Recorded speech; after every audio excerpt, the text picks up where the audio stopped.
Hey there, Sabine here. Hope you're doing well. So earlier today, I recorded a podcast interview. Shout out to Julia Campbell with the Nonprofit Nation. And as we were talking, she asked a question centered around what it looks like to lead from the middle. And so leveraging the workshop that I usually do around navigating change through resilience and a growth mindset, I referenced two frameworks. The first one is Elizabeth Kubler-Ross's 5 stages of grief and also William Bridges' transitions. And so he took her model and her framework and aligned it with how change is navigated throughout organizations. So for his, you start with the endings. So something is ending, meaning that whatever change or initiative that you are about to implement, that means that whatever was there, what was normal, practices, those are ending. And then you move into the neutral zone, and then you move into new beginnings. And the neutral zone also coincides with the anger and the depression of the 5 stages of grief. Not that everybody necessarily needs to be there, but what's more important is that in that neutral zone, that is where ambiguity lives. That's where performance stops being a reliable tool because you're uncertain of how things are going to work out. And that's where leaders self-trust and their ability to trust others really gets tested because you're not in that space where you can yet see the light at the end of the tunnel, but you're also not at that space where you might have once felt comfortable and felt confident.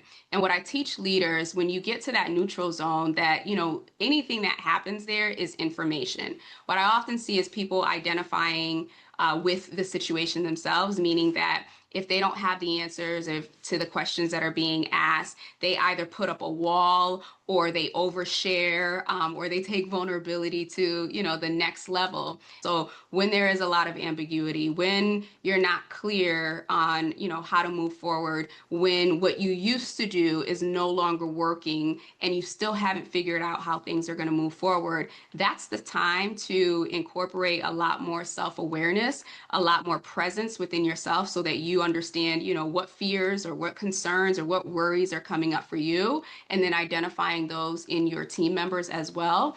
And this year, if anything, this year gave many of us reasons to either take a step back and look at all the change that we were experiencing and identify where we are in the process.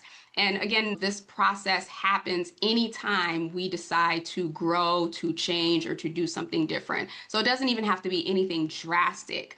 Just simply introducing a new service into your business, simply deciding that you want to target a new customer segment, implementing a new tech stack. All of those things pull us in that place where we are now moving through the cycle of endings, neutral zone, and new beginnings. The key is to recognize where you are, identify what you're feeling, process that, and then if you have team members, look around and really assess and ask the questions of where they are in that process, because in the absence of information and in the absence of clarity, people will make up their own stories. So what you don't want happening is you're making up your own stories and subsequently sabotaging whatever the project is that you're trying to initiate, and or your employees, because they're not quite sure how they fit in, or what the light is at the end of the tunnel, how it's going to impact them, and then they start creating obstacles unnecessarily. So if you are a leader and you are leading in the middle right now, that neutral zone where what worked for you in the past is no longer working, but you don't quite yet have the clarity